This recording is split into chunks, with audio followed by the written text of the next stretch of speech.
Once upon a time, there was a lighthouse so tall that you could spot its beam from 30 miles away. A mysterious tower that was the symbol of wealth and engineering genius. Made with stones so giant and heavy that it still makes us gasp. How did they do that? It has survived earthquakes, one after another, until it finally crumbled in the 14th century. Fast forward to today, and archaeologists have just hauled 22 of its colossal blocks off the seafloor. They're putting the tower back together, to be once again admired and explored, but not how you might imagine. The Lighthouse of Alexandria wasn't just a lighthouse, it was the lighthouse of ancient civilizations, one of the longest-standing world wonders. Built around 280 BCE, on a tiny island called Pharaoh, it reached about 330 feet up in the sky. For comparison, that's taller than the Statue of Liberty or Big Ben. Now, keep in mind that this was before cranes, steel beams, or gym enthusiasts, and it becomes awe-inspiring. For sailors, spotting that gleaming tower was like finally seeing your exit sign after hours of driving on the world's most dangerous highway. The lighthouse was a sight for sore eyes, because legend says the waters around Pharaoh were tricky, full of hidden reefs that could smash ships to pieces. Old sources claim it took about 12 years to build, with the price tag being around 800 Athenian talents of silver, which is an ancient unit of weight close to 57 pounds. That means someone had to haul chests holding 23 tons of coins, without a forklift, most likely across the sea. Wow! The lighthouse was so impressive that the word Pharaohs ended up being used for lighthouses in a bunch of different languages. The structure had a cool three-tier design. It was square at the bottom, octagonal in the middle, and cylindrical on top. On its top, it had a statue, most likely of Zeus or Poseidon. The lighthouse's white limestone exterior was polished with a sun-catching plaster, so it gleamed like a beacon even without fire. At night, things were different. Wood was hard to come by in Egypt, so the fire on top may have been fed with bundles of papyrus roots or even naphtha for a brighter flame. Whatever the fuel, its glow was boosted by a massive polished bronze mirror. Now, bronze mirrors were common back then. It wasn't until the Renaissance, way long after the pharaohs had crumbled, that glass-coated mirrors became standard in European lighthouses. During the day, the same mirror could reflect sunlight, and the tower's bright white silhouette, along with the smoke curling up from the fire, would help sailors find their way. Alexandria was one of the biggest ports in the ancient world, filled with merchants, travelers, and messengers, and the lighthouse was its landmark. Now, fun fact, if you're a fan of the Song of Ice and Fire universe, it certainly popped into your mind when reading about the High Tower of Old Town. Some fans speculate that not just the fictional lighthouse, but also the city itself, was directly inspired by Alexandria. And George R.R. Martin's love for ancient wonders doesn't stop there. There's also the Titan of Bravos, and the beloved author confirmed the intentional parallel to the imposing Colossus of Rhodes. For over 1,600 years, the lighthouse stood high against time, storms, wars, and intrigues, just like in the Game of Thrones. But it was finally defeated by nature itself. Sadly, a few major earthquakes during the 14th century brought it down, scattering its massive stones across the seabed. For over 5 centuries, the remains of the lighthouse just sat there under the waves, basically turning into an underwater rock garden. Divers knew about them, but hauling up 60-ton blocks from the sea is a job for a superhero, or a super powerful crane. And, until recently, it was a lot safer to leave them where they were. Alexandria is still, to this day, a busy harbor, and isn't exactly the easiest place for delicate archaeology. In the 1990s, archaeologists started mapping the whole area around Pharaoh's Island. What they found was precision-cut limestone and granite blocks, some still showing carved edges. Over time, more than 100 massive pieces were cataloged, including chunks of columns, statues, and giant building blocks that could only have come from the lighthouse. Finally, in 2025, Egyptian and French teams joined up and brought that super crane along with a team of divers. In a carefully planned operation, they brought up 22 giant slabs from the seabed. There were parts like door lintels, threshold slabs, and a mysterious pylon, speculated to be some kind of monument. Some of those blocks weigh 70 to 80 tons, which is the weight of 20 African elephants. Those giant boulders are on dry land for the first time in over 600 years. But what happens now? Are researchers really about to rebuild the lighthouse like a giant Lego set? Not quite. You can't just stack century-old blocks like that. For starters, no one's 100% sure what the lighthouse of Alexandria really looked like. Yeah, we've got drawings and clues, most famously the tiny images stamped into Roman coins from Alexandria. But they're more like an artist's quick sketch, not quite the blueprints for recreating something down to the last detail. And then there's the missing pieces problem. Those recovered stones are just a fraction of the original structure. Over the centuries, much of the lighthouse's material was repurposed. In fact, the spot where the lighthouse used to stand is now home to the citadel of Qaitbay, a fortress built right on its old foundations. The fort is not just a symbol of the past, but also a tourist attraction and a recognizable Alexandrian landmark. So, no, Alexandria isn't about to get its legendary tower back. At least not in that way. Instead, these newly recovered stoneworks are headed for conservation labs to be studied. Specialists will clean, stabilize, and document every carved groove and chisel mark. Later, they're likely to head to a museum. After all, it's part of the national treasure. However, that's not the end of the story. We still have the technology on our side that promises a fully recreated and explorable lighthouse, just like it was all those centuries ago. The entire endeavor is called the Pharaoh's Project, and its mission is to turn those hauled massive stones, lintels, thresholds, base slabs, and even a mystery pylon into a complete walk-through digital twin of the Lighthouse of Alexandria. Each piece is getting high-resolution 3D scanning, joining more than 100 fragments already recorded underwater. The goal isn't just a research. The Pharaoh's Project aims to bring back the lighthouse's original look and feel and turn it into a museum. 330-foot-tall structures often have a lot of stairs, and virtual reality is going to be far less painful for my old feet. Museum visitors could walk around its base in augmented reality, while researchers could use the model to test new theories about its structure and function. Hopefully, we'll be able to customize our own atmosphere, dim the lights, and examine the walls just like in a video game. Maybe they'll render pigeons and seagulls to make it even more authentic. We still don't have many details, but the entire thing is being recorded and will be made into a documentary. While we don't have booths to time travel, talented designers can bring the past back to the present. They just need the correct concept art. Sure, nowadays you can recreate almost everything in 3D, but the point here is the authenticity, to put it back together exactly how it was. This is what the Project Pharaohs wants to achieve. Maybe one day, every ancient world wonder will end up being recreated in a similar way. But there's no reason to stop there. Virtual tourism can save time and money, and while nothing can replace the real experience, visiting authentic locations recreated in virtual reality may be the next best option. Locals are already excited. The citadel of Qaitbay is already drawing people, but now Alexandria is about to get the first digital tourist attraction.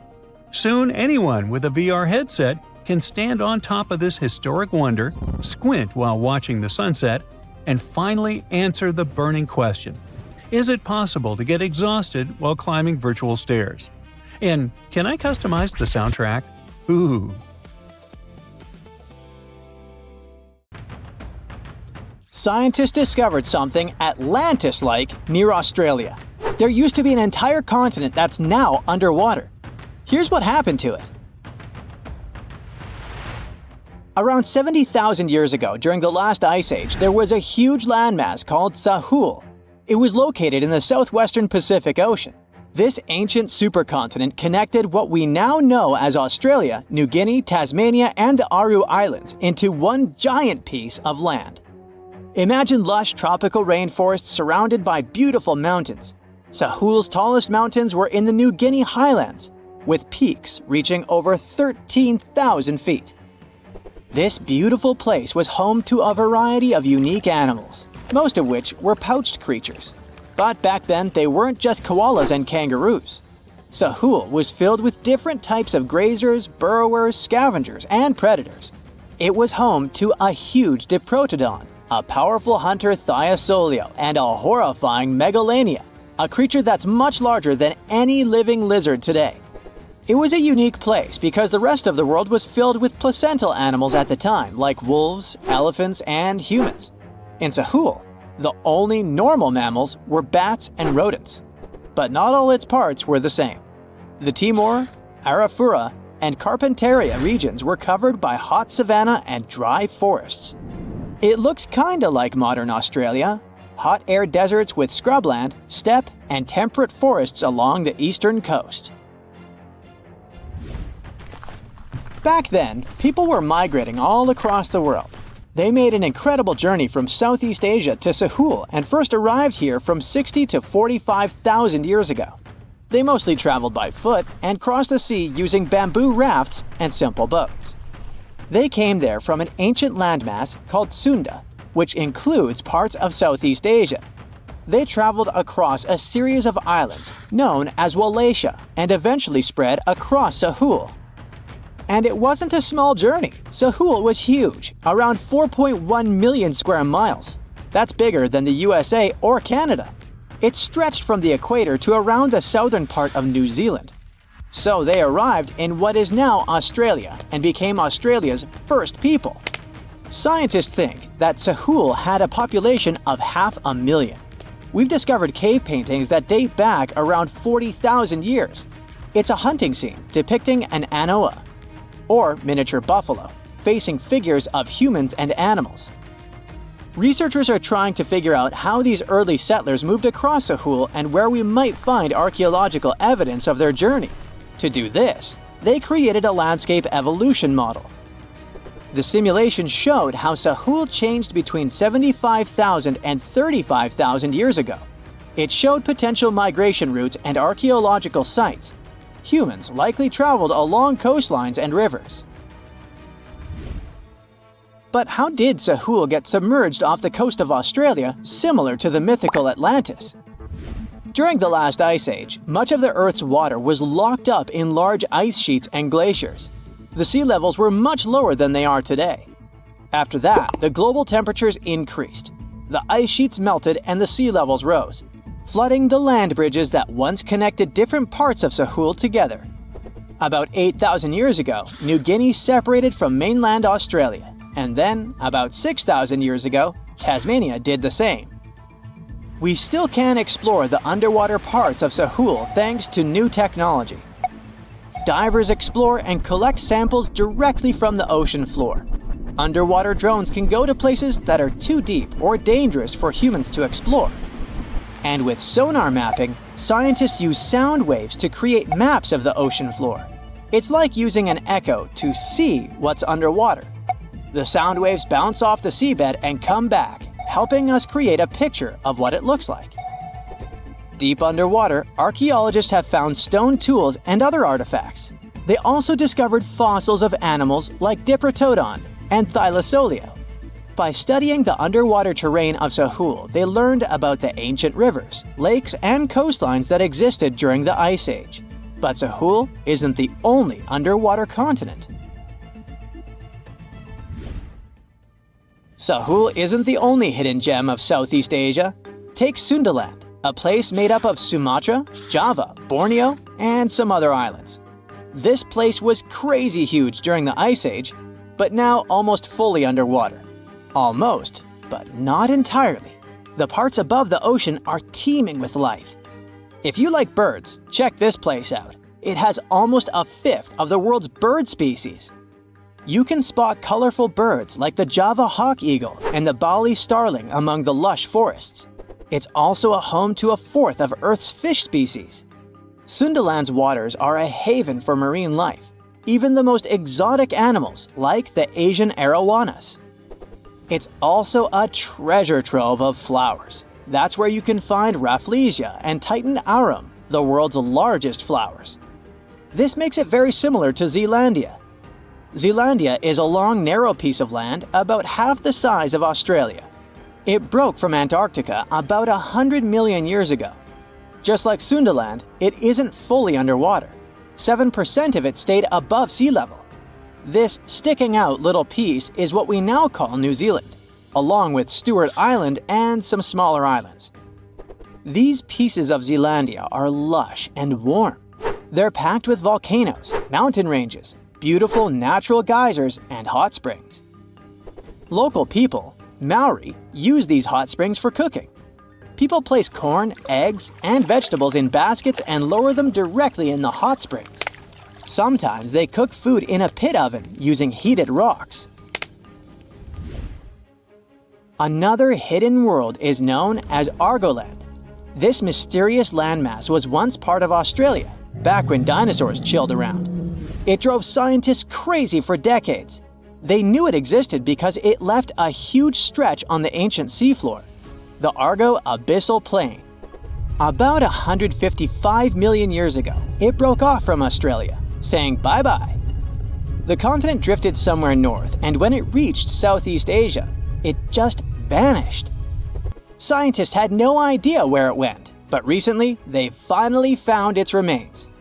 Turns out, poor Argoland's lower parts started drowning into the Sunda Trench, a horrifyingly deep oceanic pit. The Earth's crust sunk into the mantle. Meanwhile, the upper parts of Argoland were pushed upward, grabbing the younger rocks on land. Because of this, Argoland broke apart into a bunch of smaller pieces. These pieces formed parts of Borneo, Java, Sulawesi, and other regions. The remains are buried under Indonesia and Myanmar. Imagine a colossal landmass the size of Greenland, Greater Adria. Its journey began about 240 million years ago when it broke away from the supercontinent Gondwana. It started moving north, and after 100 million years of enjoying the warm seas, it suddenly crashed into Europe and shattered into pieces. Most of these pieces went deep into the Earth's mantle, but some were scraped off and became part of mountain ranges like the Alps. Today, the remnants of Greater Adria are scattered across more than 30 countries, from Spain to Iran.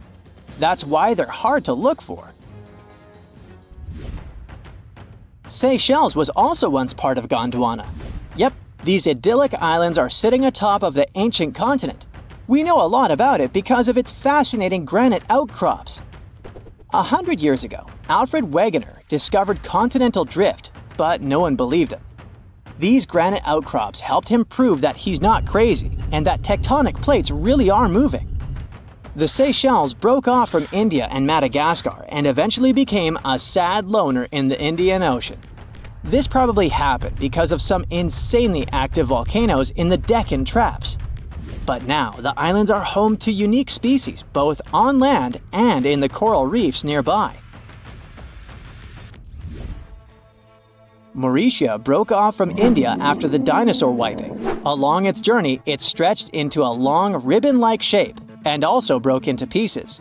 Now it's all scattered beneath the Indian Ocean. Scientists stumbled upon this lost land by studying tiny ancient crystals called zircons. These zircons are like time capsules. They date back an astonishing 660 million to 2 billion years. That's even older than Mauritius itself. These ancient crystals hinted that there's another Atlantis somewhere nearby.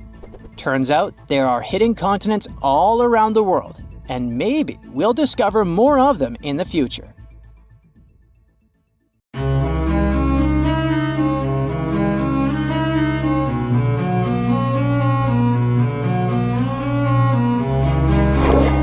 Question for you. Do you think Atlantis could be real? It remains as one of history's greatest mysteries.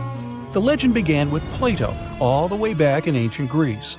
The tale of a civilization that formed and prospered before our own. Atlantis was supposedly a highly technological society, much like the Mayans. But, as the legend says, due to the people's greed, they were punished by a flood that destroyed and submerged their cities. Different theories try to guess Atlantis' location. Some say it was in the Mediterranean Sea. Some say it's beneath the Bermuda Triangle. But, as science has shown us, Atlantis may be only an allegory for humankind. Today, you'll discover several amazing underwater cities that you have never heard of. They existed indeed and are not just a myth.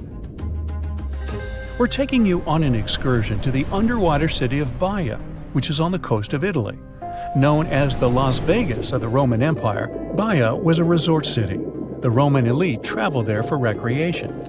Imagine an open-air spa. That was Baia. You can visit the submerged town by scuba diving and get close to that perfectly preserved, magnificent Roman sculpture, a true underwater wonder. You can spot the crumbled temples and buildings through glass-bottom boats. This is a moss-covered museum in Claudio's Nymphaeum. To your left, you can see a collection of classical Greek statues. Swimming down the Via Herculeana, you'll arrive at Villa Aprotio. Villas are Italian-style houses, and here you can admire their original marble floors. Notice the black and white patterns and the astounding shapes they make. Next, you'll arrive at Portus Julius. Can you see the collapsing wall structures at the bottom of the seafloor? You'll see well-preserved columns and limestone floors. Behold the ruins of the thermal baths of Lacus. The remaining multicolored mosaics are something great to see. You'll see their orange, blue, and green tiles if you get close enough. At Pisoni's Villa Pila, you'll see 25 preserved Roman pillars. Notice the arches, the frescoes nearby, and the magnitude of this well-kept treasure. The city was located over natural volcanic vents, so there were hot springs to be used at will. People went there looking to have an excellent time. And when I say people, I mean some of the great Roman emperors we learn about in school: Nero, Cicero, Caesar. But around the 8th century, the city was sacked and the luxurious town was abandoned. Slowly, the water level rose and the city started to drown.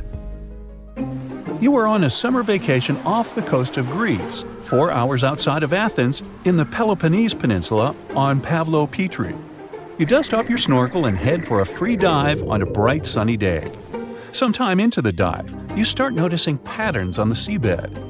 13 feet below the surface, the outline of familiar objects starts to appear, one by one.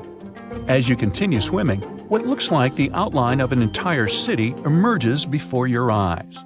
You wonder, how could water have taken the whole city? Rocks are perfectly aligned into what appears to be the foundation of a building. Nicholas Fleming, a British oceanographer on vacation in Greece, was the person that discovered Pavlopetri. He was documenting the seafloor artifacts. The team found the site filled with pots, storage vessels, and tools. A quern stone, for instance, is a tool used for grinding grains and turning them into flour. Multiple amphoras, which were found then, indicate that this settlement dated back to the Bronze Age, 5,500 years ago, when people started living in towns. The settlement is believed to have lasted for over 2,400 years. Pavlopetri is considered today the oldest submerged town yet found, and it's impressive that it wasn't a simple village. It was a vibrant port city with stone-built buildings, a marketplace, streets, and even squares. Let's continue our exploration and find secrets in other underwater cities.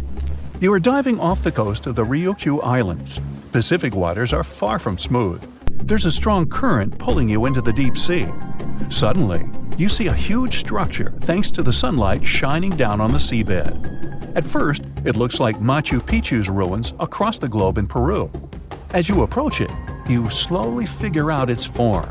A pyramid-shaped structure, arches, staircases. It's something that could have easily been a palace or castle. Could this also be a sign of human activity? What you just saw is known today as the Yonaguni Monument. It also goes by the name of Japan's Atlantis. The entire monument is about the size of 5 football fields and the height of a 5-story building. Its most surprising feature is its expansive terraces that host large crowd gatherings. Explorers and scientists believe that Yonaguni dates back to 10,000 years ago. But whether it is a man-made structure or a natural formation is still under debate.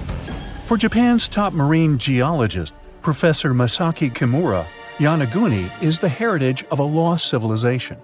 Kimura has dived into exploring the ruins over 100 times over the past 10 years. According to him, there are clear signs of human activity down there. The Triangle Pool, located on the monument's surface, is a triangle-shaped concave that is a historical symbol of water fountains in the region. There is also a giant turtle carved on the eastern side of the structure. And according to Kimura, turtles have an important cultural meaning. Several pieces of stone tools have been recovered from the site. Their estimated age dates back to 10,000 years ago. However, not all scientists are convinced of the same. For many, Yonaguni is the result of thousands of years of erosion. The fact that the monument is composed of one massive rock leads them to believe that it is not human-made. The defined edges and flat surfaces resemble a natural formation occurrence in Northern Ireland, known as Giant's Causeway. A series of interlocking basalt columns look like the ruins of a palace, but they were the result of volcanic activity in the region. Well, stay tuned for more underwater discoveries. The next stop on our voyage is one of today's most famous underwater cities that has turned into an underwater archaeological park. The city of Port Royal in Jamaica exists today only below the surface. But in 1692, it was one of the wealthiest cities in the Western Hemisphere. Port Royal was the center of the British Empire at the time, and an important trade city that attracted people from all over. It was also home to real-life pirates of the Caribbean. On the morning of June 7, 1692, the people of Port Royal met a different fate than they probably expected. The bars and restaurants beaming with life woke up shaking. People were taken out of bed with the power of a massive earthquake, estimated today at 7.5 on the Richter scale. One survivor says he saw the earth opening up and swallowing the town whole. What he said could be true, as the city was mainly built over sand. The ground sucked buildings, roads, and everyone above. Geysers erupted, and finally, waves as big as 10-story-high buildings hit the city. About 33 acres of the city disappeared underwater, and amazingly, most of its 17th century remains lie in good condition under 40 feet of water.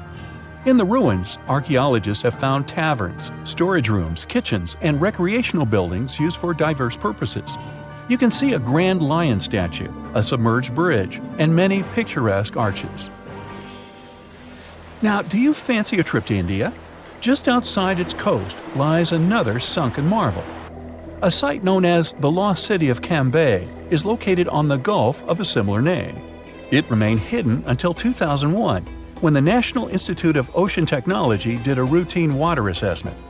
With sonar technology, which sends a wave of sound to the bottom of the sea, they found something far beneath the surface. Images showed well-defined geometric shapes spread along a 5-mile stretch. The remains found dated to more than 9,500 years ago, meaning that this civilization was lost at around the end of the Ice Age. Debris recovered from the site included construction material, pottery, beads, sculptures, and even bones. Scientists argue whether these artifacts are indeed from the site, but if they truly are, then the lost city of Cambay would be the oldest civilization in the world. You've probably heard about the mysterious sea state of Atlantis. It was a high-tech utopia where people lived happily, but then something happened, and Atlantis disappeared from the face of the earth. Many people believe that this city lies at the bottom of the Atlantic Ocean. But what if we've been looking in the wrong place all this time? What if it's somewhere different from where they're trying to find it? What if all this time Atlantis was in the middle of the Sahara Desert? Well, this unexpected theory has some evidence, but to study this version, you first need to understand what Atlantis was and how we got to know about it. The very first mention of the mysterious city was in 360 BCE. Ancient philosopher Plato wrote about Atlantis. His work, Dialogues, described Atlantis as a rich land with advanced technologies. Its inhabitants were powerful, intelligent, and beautiful, like superhumans. He described in detail the structure of the city, and this was the main reason why many people believed in the existence of Atlantis. According to his records, the Atlanteans built this place in several concentric circles of black and red stone. Then they covered these circles with brass, tin, and precious metals. In the city, there were water channels on which ships sailed. The Atlanteans were sailors, so they built a passage from their city to the open sea. On the internet, you can find many drawings of Atlantis, created based on Plato's descriptions. Take a look at these drawings and an actual photo of the Eye of the Sahara. This place in the Sahara has a shape of several concentric circles. It looks as if a destroyed city left a trace on the sand. Many people have written online that the lost city was located there, but no one could prove it. Once upon a time, the Sahara was filled with rivers and lakes. In prehistoric times, there was only water there. So far, everything matches. The Eye of the Sahara was first discovered in the 1930s. This place was considered a crater from a fallen meteorite. But in the middle of the 20th century, scientists conducted a soil analysis and refuted the version with a fallen space rock. In the end, everyone agreed that this was a dome of molten rocks under which magma was raging. For millions of years, wind and water had been destroying the formed landscape and eventually made it look like perfect circles. But what if the Atlanteans once came to this place and used natural circles to build a city? In this case, we would have many traces and artifacts from this developed civilization. And yes, archaeologists did find some arrowheads, spears, oars, and other things there. But this has nothing to do with Atlantis. In the Eye of the Sahara, a multitude of Acheulean artifacts lies. It was an ancient tribe that frequented this place. For the first time, Acheulean tools appeared more than 1.5 million years ago.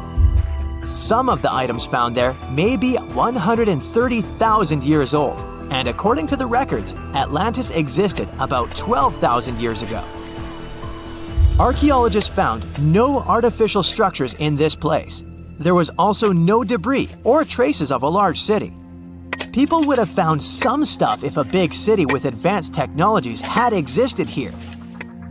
The main supporter of this idea was one YouTube channel. It collected 1 million views and attracted the attention of many historians and anthropologists. The theory that the Eye of the Sahara is Atlantis was quickly refuted. People found too many discrepancies between this place and the description of Atlantis. The author tried to catch the viewer's attention by presenting external similarities between the natural landscape and the fictional ancient city. Another popular theory claims that Atlantis was a real continent located off the Bahamas, but then this city was swallowed up by the Bermuda Triangle. According to this legend, the city ruins still lie at the bottom of the triangle, but there's no confirmation of this theory either. Writer Charles Berlitz invented it. Adherents of this theory claim that the walls and streets in the western part of the Bahamas might be the ruins of Atlantis. But scientists disagree. They have proven that these walls are natural formations of coastal rocks. There are also rumors that the story of Atlantis was inspired by an actual historical catastrophe, the Black Sea Flood. This is the Bosporus, a strait in Turkey connecting the Black Sea and the Sea of Marmara. Around 5600 BCE, the Black Sea was twice as small as it is now and had many cities on its shores. Unfortunately, a huge flood destroyed this flourishing civilization. Within a year, cities descended underwater, and surviving inhabitants moved to foreign lands and spread stories about the flood. Maybe these stories inspired Plato to come up with Atlantis. In the 1950s, people came up with another version. Atlantis was the continent that is now Antarctica. Tens of thousands of years ago, a warm continent with a developed city shifted to the northern part of our planet because of the movement of Earth's crust. The Atlanteans couldn't adapt to the cold conditions, and Atlantis was covered with a thick layer of ice. This theory was refuted when scientists began studying the tectonic plates' nature. It turned out that Earth's crust couldn't have moved such a huge continent as Antarctica. The tectonic plates don't behave this way at all. But the main question is, was Atlantis real? No one had described it before Plato. Perhaps the philosopher came up with it. Maybe he did this to emphasize the correctness of his views on life and to identify his philosophical theories. In his works, he wrote a lot about divine and human nature and how people can destroy this nature.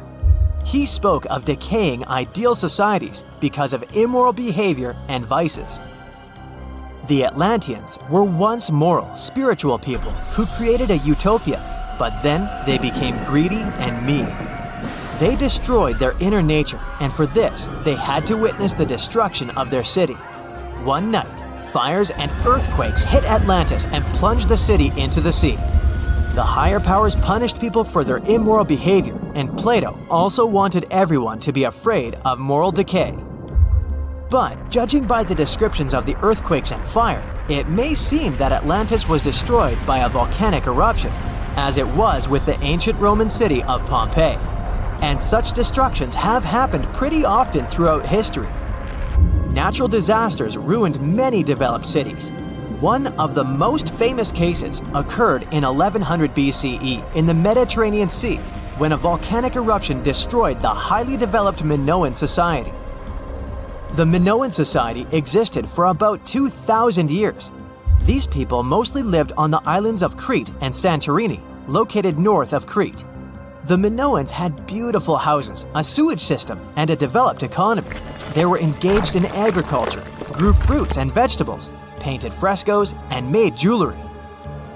They were the first people to found the thalassocracy, an empire based on the sea. They lived off of fishing, piracy, and maritime trade. At the time, they performed cruel rituals, and their way of life was far from moral. They were used to earthquakes on the island of Santorini, so they reinforced the walls of the city with wooden beams, but they didn't know what a volcanic eruption was. And when the sulfur smell appeared in the air, they didn't suspect the impending catastrophe. When the volcano spilled out tons of lava and ash, all the residents of Santorini abandoned their homes and tried to escape, but they couldn't. The eruption and earthquake triggered a tsunami. A large wave flooded the coastal part of the island of Crete. This hit the economy of the Minoans hard and destroyed their port harbor. Then, foreigners attacked Crete and finally destroyed the developed civilization.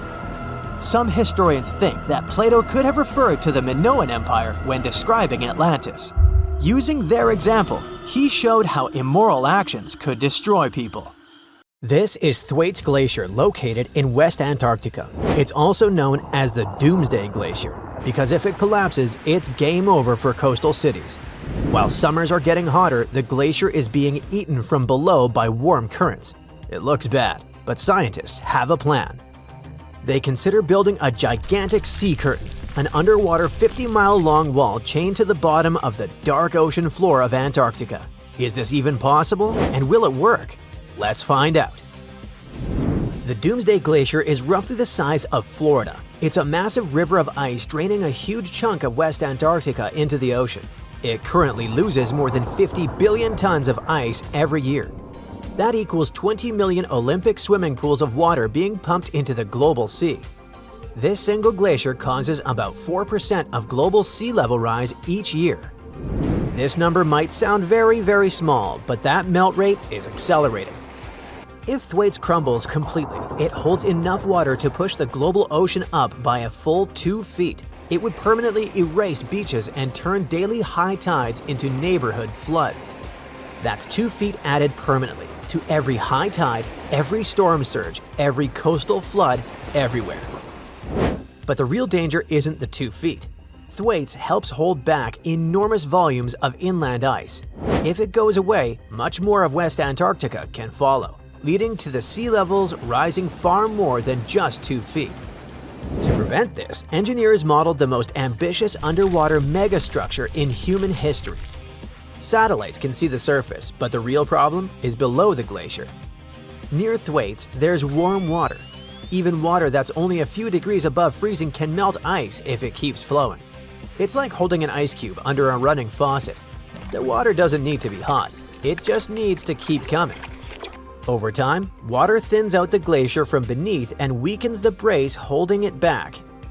Once that brace gets weaker, the ice loses its grip on the seafloor and slides into the deep ocean much faster.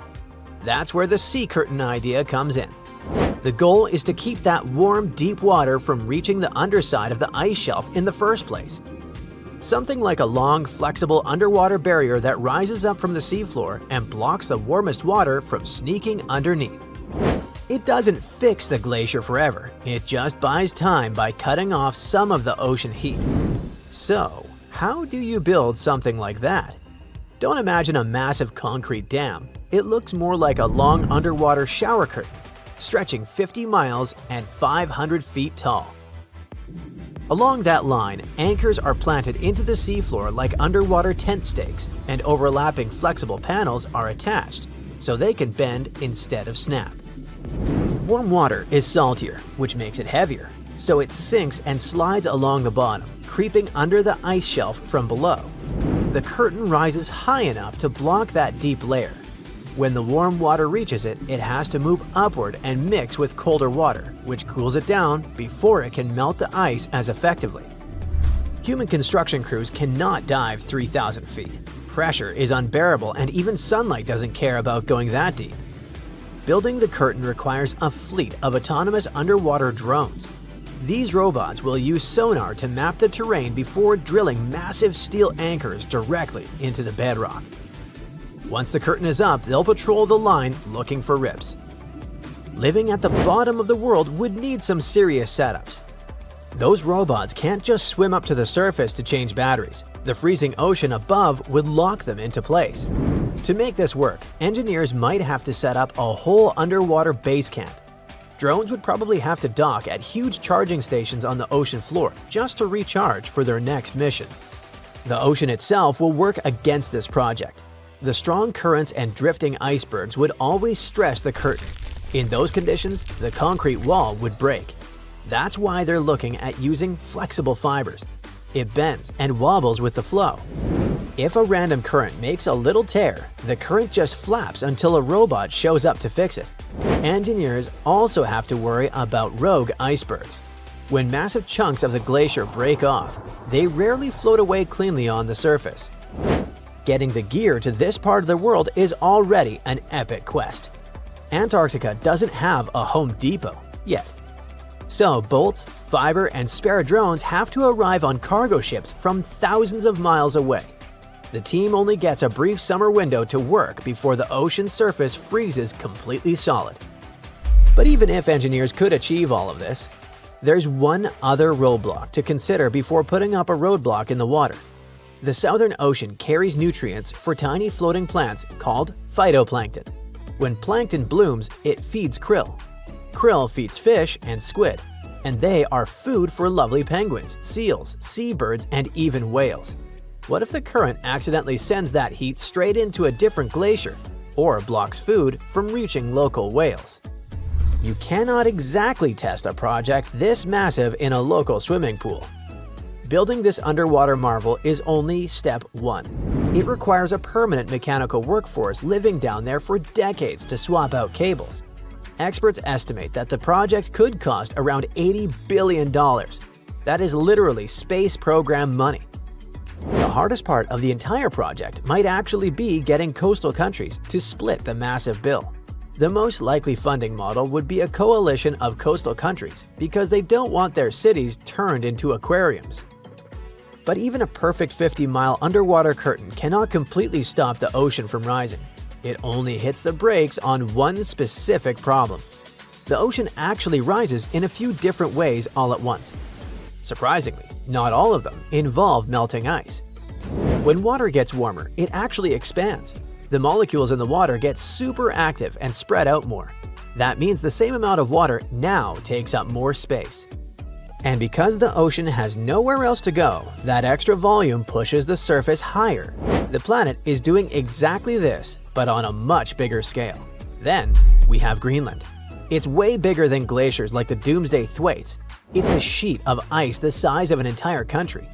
The Greenland ice sheet has been shrinking for decades, with net ice loss every year for nearly 30 years straight. If that block melted completely, global sea levels would rise by 23 feet. That can put a two-story house completely underwater. Mountain glaciers also add to the global sea level. Alaska alone has thousands of these, let alone what is scattered around the world. These mountaintops act like giant frozen water towers. They're slowly dripping away under the sun and feeding into the same global sea.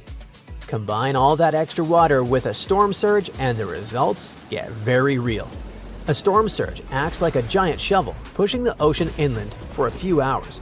If the starting water level is even 1 inch higher, that surge pushes significantly further down your local streets. It easily overtops concrete seawalls that used to do the job perfectly. This can lead to a rare neighborhood flood suddenly becoming a yearly headache. None of this means you should cancel a trip to Miami, not in this century. Sea level rise is slow, and even a Thwaites collapse would likely play out across decades. But it's still moving in the wrong direction, which is why scientists are hunting for ways to slow the clock. And honestly, if this curtain ever gets built, watching robots anchor it to the Antarctic seafloor would be one of the strangest engineering live streams in history. If we zoom in on Greenland from space, it looks white and calm. But deep beneath its surface, something may be moving. For years, radar scans have been showing strange plume-like distortions that couldn't be explained. Something is bending the ice from within and pushing it upward. And now, scientists finally understand what it is. Greenland is the largest island on Earth, roughly the size of the entire American Southwest. Over 80% of it sits under an ice sheet up to 10,000 feet thick. If that melts, sea levels will rise 24 feet, which in short means goodbye Florida coastlines. What's really cool is that under those 2 miles of ice lies an entirely hidden landscape. There are mountains under it, whole ridgelines sealed in. There's even a massive canyon stretching about 460 miles long. That's longer than the Grand Canyon. It was discovered only in 2013 using ice-penetrating radar. We're talking about a network of canyons untouched by sunlight for millions of years. It's the only place on Earth like this. That same radar also shows the ice's internal layers. Think of them as pages, or chapters adding to a book annually. Snow falls at around 12 degrees Fahrenheit and never really melts. It piles up, gets squeezed together, and turns into dense glacial ice.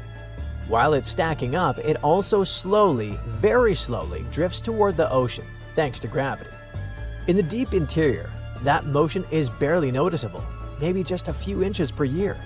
At least this is what scientists expect to see when scanning beneath. But in parts of northern Greenland, the story is different. Those neat layers are not lying flat. Instead, they curve upward. It looks like something deep inside the ice is slowly lifting it from below. So what's actually going on? The new idea is thermal convection inside the ice. It sounds complicated, but the principle is simple. Greenland's surface can drop below negative 40 degrees Fahrenheit, while the base, way down below, can be slightly warmer. Earth leaks heat upward, non-stop, and the pressure from nearly 2 miles of ice lowers the melting point down there. The temperature difference is small, but across that much thickness, even the smallest differences matter. The ice remains solid, yet the deeper layers become easier to deform. Over long stretches of time, that softer ice can rise in slow domes, while colder ice above settles around it, bending the once flat layers into those plume shapes radar picked up. It only happens in certain spots. The ice needs to be thick enough for that slow vertical movement to take place. If it's too thin, there's no space for the loop to form. And if it gets pulled sideways too much, the pattern gets all messed up. And that's why you only see the plumes where Greenland is both huge and pretty calm. But Greenland isn't only changing underneath, it's also experiencing transformations on the surface. Or better said, it opens from above. We're talking about real-life trapdoors in the ice called moulins. Think of them as vertical drain holes right in the middle of the ice sheet. In summer, meltwater doesn't always just trickle off the edge like a lazy river. Sometimes it finds a weak spot, tears it open, and suddenly the entire stream drops out of sight, forming a deep pit. Some moulin openings are tens of feet wide, and the shafts can plunge hundreds of feet straight down. In extreme cases, they can connect almost all the way to the base of the ice sheet. When scientists tried to make the water math add up, it just wouldn't. The only way it worked was if the moulin was way bigger inside than it looks from the top. Like the opening is just a doorway, and underneath there's a whole hidden room carved into the ice. And that detail matters, because a bigger room can store more water. More stored water means more pressure, and more pressure can make the ice slide faster. And here's the biggest part. These shafts are highways from meltwater straight to the base of the ice sheet. Water flowing down there lubricates the ice. All that water acts like grease on a baking pan. It lets the massive glaciers slide way faster into the ocean. Bigger moulins can deliver more water more often, sometimes in sudden surges. This cranks up pressure at the base and even pushes water into cracks, creating weak zones that make the plumbing network even more efficient the next summer. So there are weird plumes, there are moulins, and that's not all. Greenland has a history of straight up losing huge chunks of ice in dramatic crashes called calving. There are records of skyscraper-sized blocks of ice suddenly breaking off a glacier and vanishing into the ocean. In 2015, the Jakobshavn Glacier calved an iceberg the size of Manhattan, and in 2020, the Spalt Glacier collapsed, sending an area of ice bigger than 40 square miles into the sea. These are giant avalanches with chunks cracking, tilting, and tipping over like dominoes before splashing into the ocean. Sometimes the ice flips over entirely as it hits the water, sending a wall of icy spray hundreds of feet into the air. The sound of these crashes is absolutely deafening. It echoes across the water like an endless string of thunderclaps. When a piece of ice the size of a city block hits the ocean, it creates massive waves that can easily swamp nearby boats. Other times, massive slabs float off slowly, like frozen islands drifting away, to eventually break apart into smaller pieces. We know Greenland can lose colossal amounts of ice without a giant disaster. A 1,640-foot thick section called Prudhoe Dome melted completely 7,000 years ago during a normal warming period. Greenland doesn't need to become super hot to lose ice. It just needs to stay warm for a while. Scientists also know that ice can move up from deep inside. Water can cut down through the ice, and the rocks below show that Greenland has lost big ice domes before. Perhaps the best proof, okay, maybe not the best, but certainly the cutest one, that Greenland is going through various changes is the behavior of these creatures. They might look cute to us, but they are actually very dangerous to their prey. Orcas are killer whales. They are black and white torpedo lookalikes with a dorsal fin resembling something that belongs to a Pixar movie villain. The thing is, they hunt in coordinated family groups, and they're actually smart enough to plan. They sit at the very top of the food chain. So what's going on is that orcas don't really like heavy sea ice, not because they're scared, but because it's a trap. Ice can block breathing holes or mess up their hunting, or maybe it just makes it harder to move around. So for a long time, thick ice acted like a natural fence that kept them out of certain areas near Greenland. Now that fence isn't as reliable. As the ocean around Greenland stays open for longer stretches, prey can spread into areas that used to be locked up, and orcas can follow. Animals that usually rely on the ice for a safe hiding spot suddenly find themselves completely exposed. The newly melted water basically turns into an all-you-can-eat buffet for the incoming whales. The bottom line? Orcas are reacting to the new layout. It's like watching a new boss character enter a level that used to be sealed off.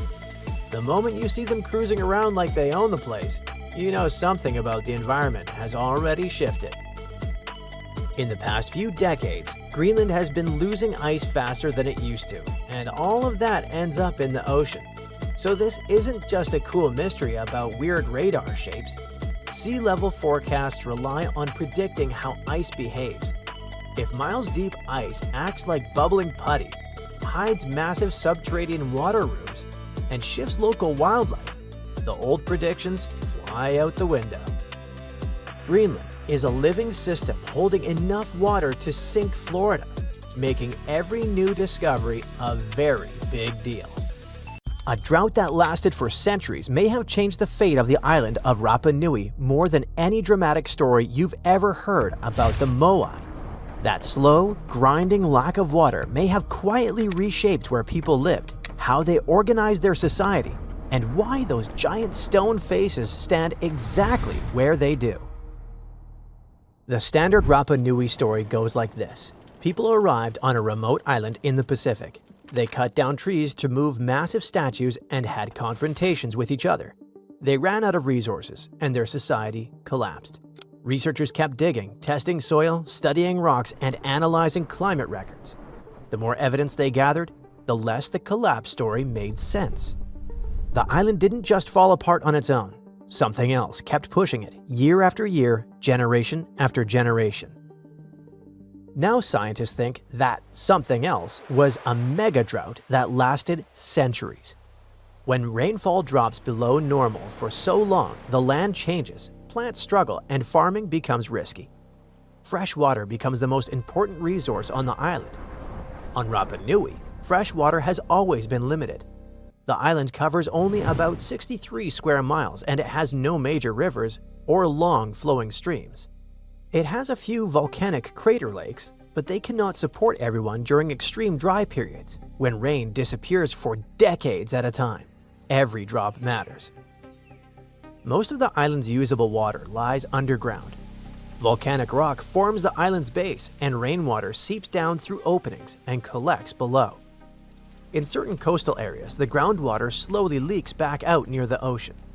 When it mixes slightly with salt water, it can still remain drinkable if the salt level stays low enough. That narrow band along the shoreline becomes a lifeline. During a long drought, those spots turn into the difference between survival and disaster. And here's where it gets interesting. Many moai stand exactly near those coastal groundwater seeps. They cluster in places where fresh water would have been available, especially during dry seasons. That pattern forced scientists to ask a simple question. What if the statues marked water? What if they stood where people gathered because water flowed there? Some older theories said it was all about competition between clans. You know, bigger statues means more might, and more statues means more prestige. But then, researchers mapped statue locations and noticed they all had to do with access to water. And this connection looked too strong to ignore. The moai may have served as social markers. They signaled that a group controlled and protected a vital freshwater source. And in a place with almost no rivers, that control meant everything. As the drought stretched on, life likely shifted closer to the coast. Inland areas weren't that important anymore when crops struggled and surface water disappeared. Coastal zones with groundwater became centers of activity. People farmed carefully using rock gardens that trapped moisture in the soil. They used broken stones to reduce evaporation and protect crops from wind. That technique shows planning, not chaos. It shows that they adjusted to the new conditions. The statues themselves show that people had to work together and stay organized to make them happen. Some weigh up to 80 tons. Some stand more than 30 feet tall. Moving them across uneven terrain without metal tools seems impossible, but new research solved that mystery. They built a replica of a moai that weighed about 4.35 tons. For the experiment, 18 people grabbed ropes attached to the statue and started rocking it side to side. Step by step, they guided it forward for about 300 feet, and they did it in just 40 minutes. That's surprisingly quick and way more efficient than trying to move around a massive stone slab flat across logs or wooden rollers. The island itself actually made the job easier. Ancient roads on Rapanoui were about 14 feet wide, and they had a slight inward curve along the edges. That subtle curve works like a natural guide rail. It helps keep a tall, heavy statue balanced as it walks forward in that rocking motion. Each move didn't just transport a moai, it reshaped the path too. The workers likely cleared stones and leveled the ground as they went to prepare short sections at a time. They probably cleared a stretch, rocked the statue forward in a steady rhythm, stopped, adjusted the ropes, cleaned up the next patch, and repeated the process. If you look at aerial images of the island today, you can still see traces of these ancient roads. They crisscross the landscape, sometimes running parallel like backup routes. If people did not cut down every tree to move statues, then the collapse story would weaken even more. Forests can disappear over time, but it now looks like drought played a bigger role in the story. Trees struggle when rainfall drops year after year. Weather can thin forests without humans being reckless. Genetic studies add another layer. Researchers used to believe the local population collapsed before the Europeans arrived in the 1700s.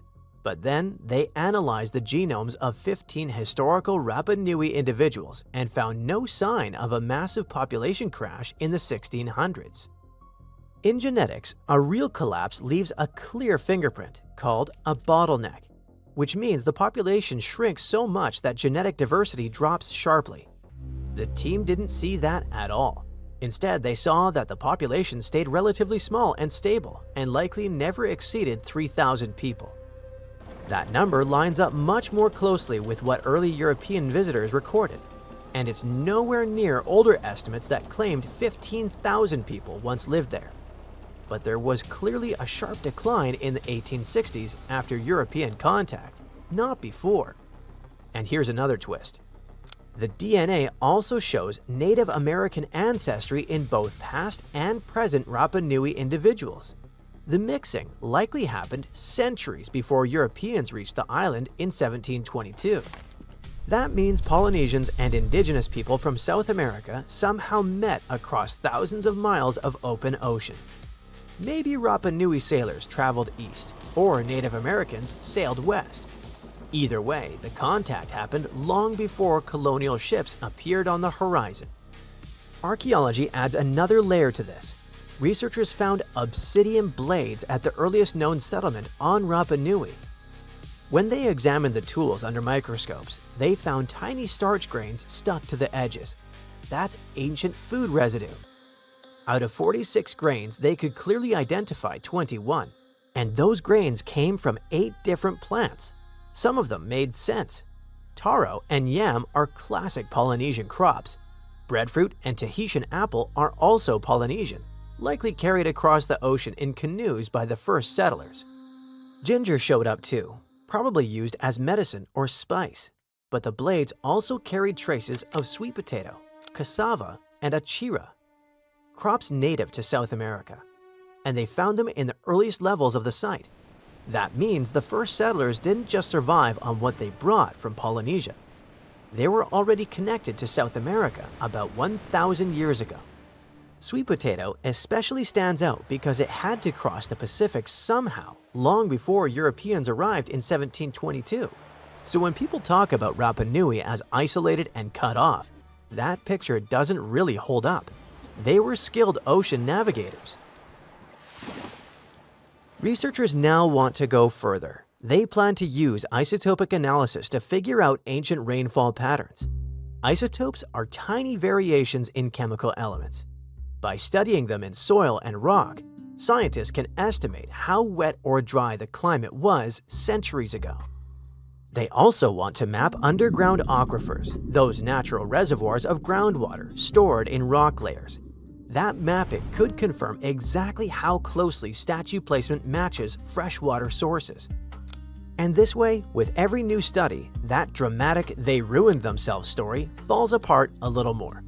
Life on the island wasn't easy with long droughts that put everyone under pressure, but the evidence doesn't show a society spiraling into chaos. It shows people adapting. They focused on protecting the resources that truly mattered. And somehow, they kept things going for generations in a place that never offered much room for error. And that completely changes how we see Rapanui. So, what do you like to listen to? Music? Podcasts? Maybe the sound of rain or the crackling of a campfire. But what about listening to the ocean? Not the familiar crash of waves on the shore, but sounds captured deep on the cold ocean floor. Sounds that send chills down your spine. Sounds of something big, dark, and possibly alive. And the most unsettling part is this. The true nature of some of these sounds remains a complete mystery to this day.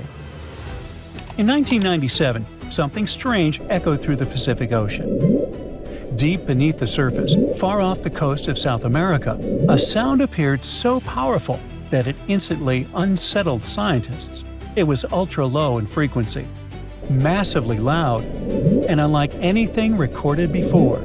The signal was later given a simple name: the bloop. At first glance, the bloop sounds harmless, almost playful, but what it represented was anything but. It was so intense that it could be detected by sensors nearly 3,000 miles away. Imagine standing in New York and hearing something happening in Los Angeles. Now imagine that noise travel through deep ocean water, terrifying marine life and oceanographers. Whatever produced it had to be enormous. The signal carried patterns that felt like its source was some living creature.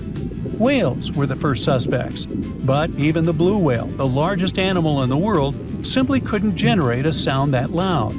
The numbers didn't add up, and that's when speculation took over.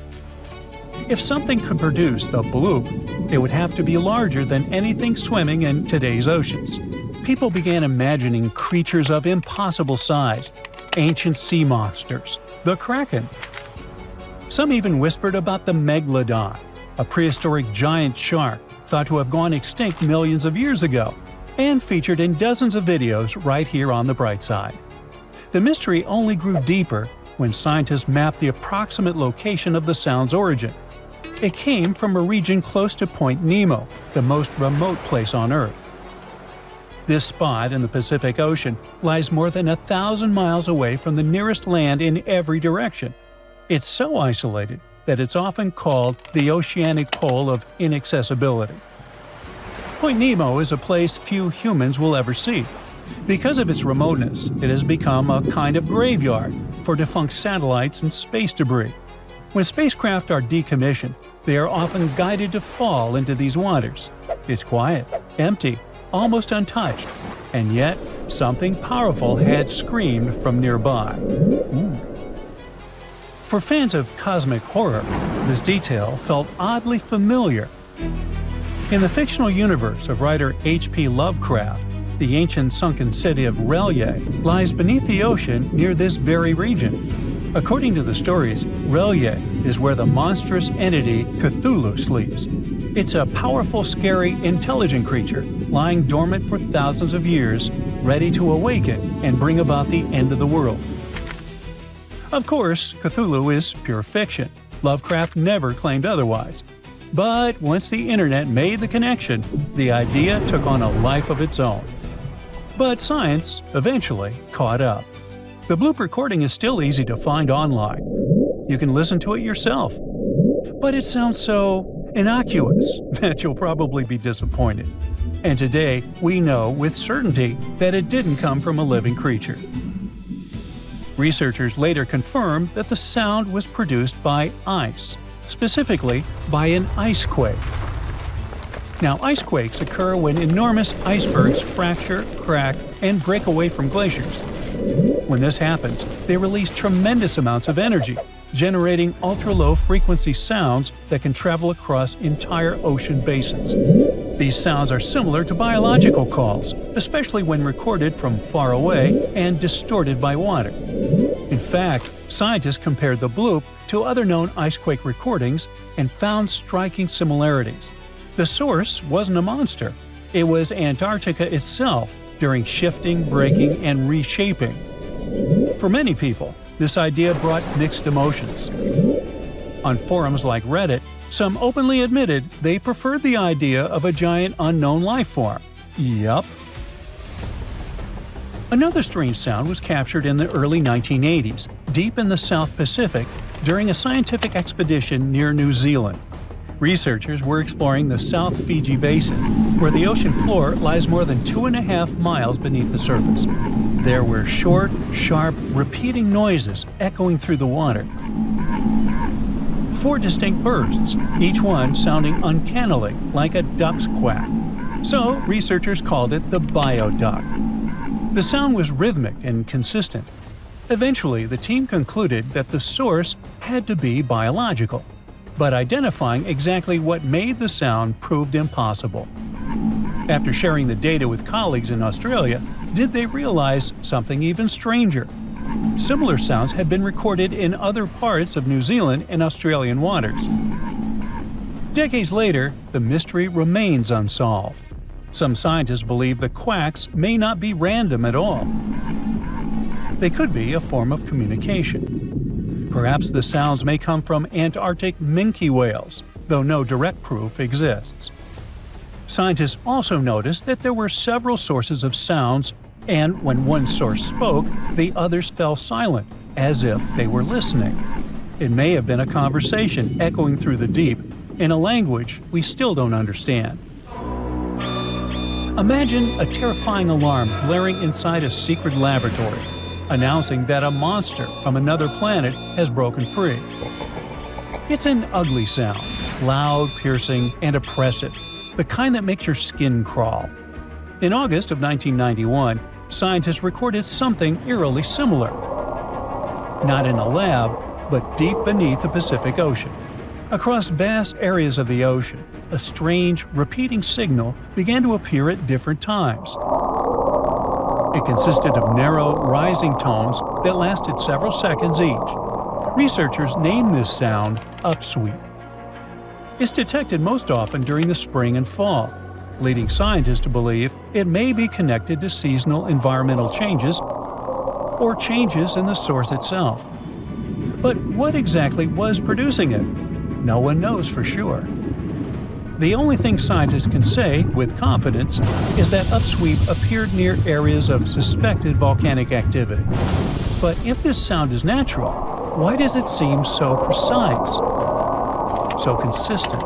It almost feels artificial, as if a secret underwater facility is periodically broadcasting a distress signal from the depths of the ocean. Since its discovery in 1991, the upsweep signal has gradually weakened, making it one of the strangest and most unexplained phenomena ever recorded beneath the ocean.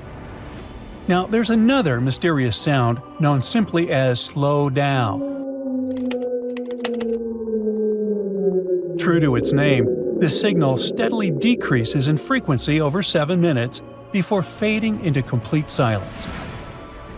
It was recorded in May 1997 on a hydrophone array located in the eastern equatorial Pacific Ocean. At first, slow down doesn't seem especially loud. But here's the chilling part. It was picked up by 3 separate sensors placed nearly 3,100 miles apart. Imagine how deafening and terrifying it was near the source itself. So, what caused it? The most widely accepted theory suggests that a massive drifting iceberg slowly came to a stop and ran aground. The idea is surprisingly plausible. A colossal block of ice is scraping along the seafloor, grinding forward until it finally halts. The location supports this theory as well, since the sound originated near shallow waters and small islands. Because of this, many scientists classify slow down alongside the bloop as a cryogenic noise caused by ice. Still, it remains just a theory. Officially, the sound has never been identified. And there's yet another eerie recording from the ocean. This one sounds like a moan, but scientists named it whistle. Go figure. It was recorded in 1997 and gives the unsettling impression that something enormous is sitting on the ocean floor and whistling. Researchers believe that something could be an underwater volcano. When they compared the whistle signal to previously recorded volcanic sounds from the Eastern Pacific, they found them very similar to each other. Most likely, all these sounds are of a natural source, volcanic eruption or iceberg collision. But it's still pretty scary to hear something like this while driving. It would be especially unpleasant to be directly above an erupting underwater volcano. Well, yeah. If you had landed on Earth a really long time ago, about 1.5 billion years in the past, you wouldn't have recognized our planet. At that time, all the land was stuck together in one giant supercontinent called Nuna, which was surrounded by an endless ocean. But if you had stuck around, you would have witnessed a planetary-scale disaster, Nuna falling apart. But the most amazing thing is that apparently, when Nuna started breaking apart, it kicked off changes that made Earth a much better place for life. Scientists used to call this part of Earth's history the boring billion. It lasted from about 1.8 billion to 800 million years ago. Not much seemed to happen during that time, hence the name. No big climate changes, no bizarre life forms, and nothing very dramatic. Turns out the name isn't very fair. Things may have looked calm on the surface, but underneath, Earth was changing a lot. Continents were moving, splitting apart, and coming back together. Two massive supercontinents, Nuna and later Rodinia, formed and broke up during this time. When Nuna began to break apart, huge cracks opened between the drifting land pieces. Water filled those spaces, creating shallow seas. Those seas were warmer, calmer, and had more oxygen than the deep oceans that existed before. And that might have changed everything. The new seas created friendlier conditions for life to grow and change. Scientists now think they may have helped early life become more complex. They looked back 1.8 billion years and rebuilt how Earth's tectonic plates moved over time. Plus, they tracked how carbon was stored inside the planet and released into the air. The researchers did this using a new advanced computer model that gave way more detail than they had ever had before. They found out that during the 350 million years of the so-called boring billion, the amount of shallow seas along the edges of continents doubled. Altogether, these coastlines stretched about 81,000 miles. That's more than 3 times around Earth at the equator. At the same time, subduction zones, places where one tectonic plate slides under another, actually got shorter as the continents shifted around. This is important because subduction zones are where a lot of volcanoes come from. When one plate sinks under another, seawater gets dragged deep into the Earth. That water helps rocks melt, creating magma. The magma rises, erupts as volcanoes, and releases gases like carbon dioxide into the atmosphere.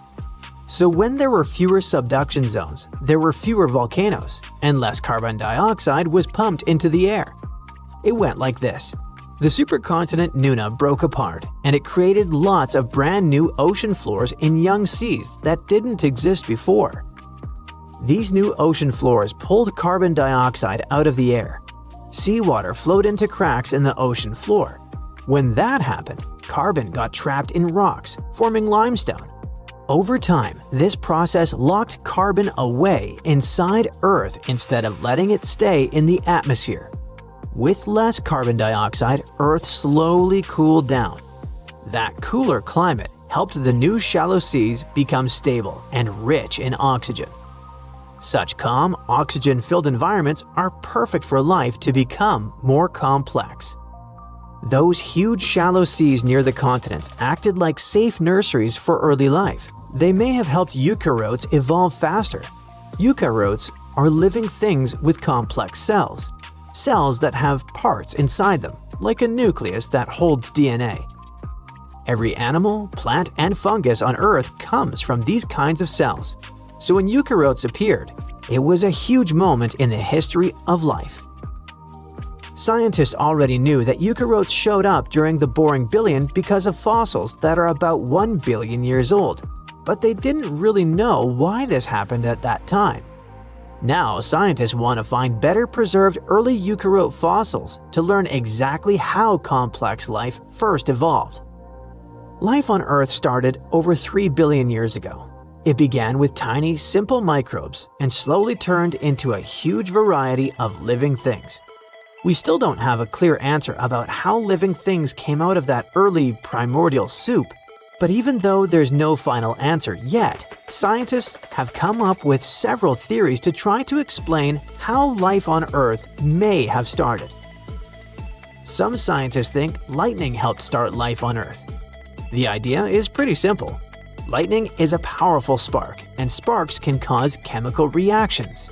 In a famous experiment from 1952, scientists showed that electric sparks could turn simple gases like water vapor and methane into amino acids and sugars, which are basic building blocks of life.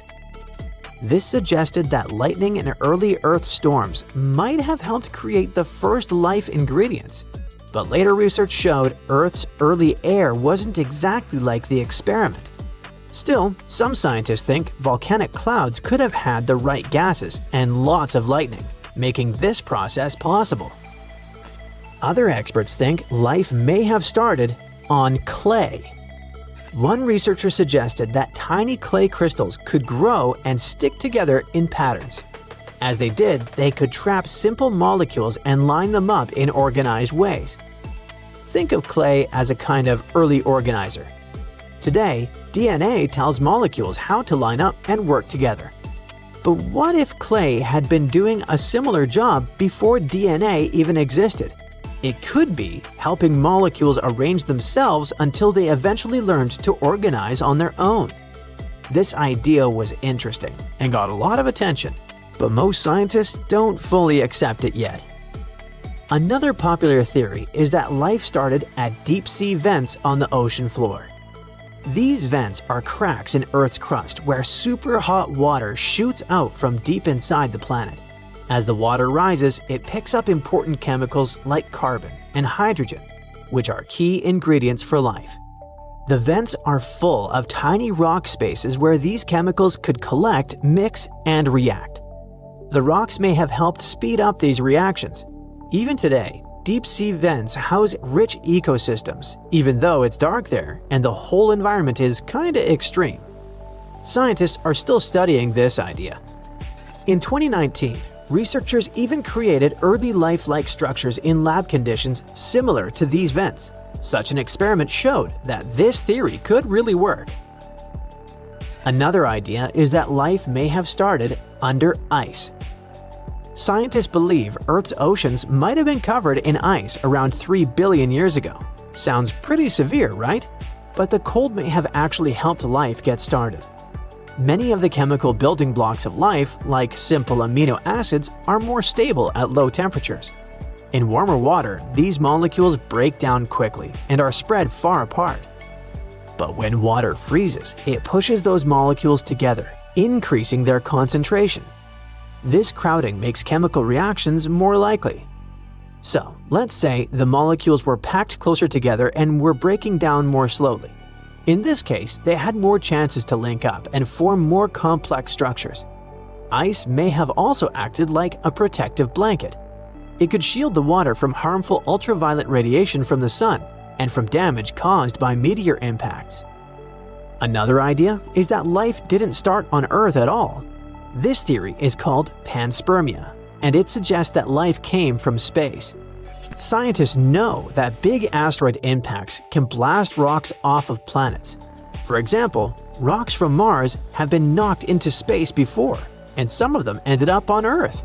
Some researchers think tiny microbes might have survived inside space rocks during the journey. If that's true, life here could have started thanks to visitors from Mars or some other cosmic world. Others go even further and suggest that life could have traveled on comets or space dust from completely different star systems, hitching a ride across the galaxy. At the same time, even if panspermia is real, it doesn't fully solve the mystery. It just moves the question somewhere else. Instead of asking how life began on Earth, we'd need to ask, how did life begin anywhere in the universe?